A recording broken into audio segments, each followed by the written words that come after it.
Hindi malilimutan ng nakararami ang ilang dekada ng nasa likod ng boses ng inyong pambansang TV.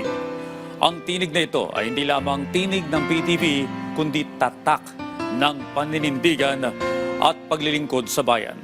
Ang boses ni Bragi Braganza.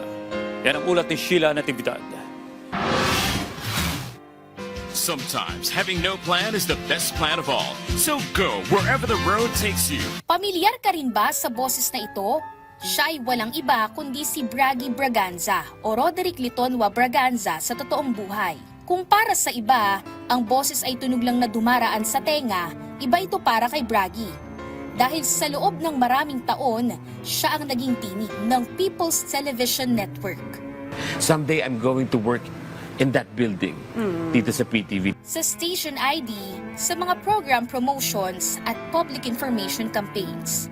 Nariyan siya hindi lang para magpaalala, kundi para manatili sa alaala. So that's how I got in. Okay. And the rest was history. Bago pa siya naging bahagi ng PTV, isa na siyang mamamahayag sa loob ng mahigit 2 dekada. Nakilala sa on-air sa iba't ibang istasyon.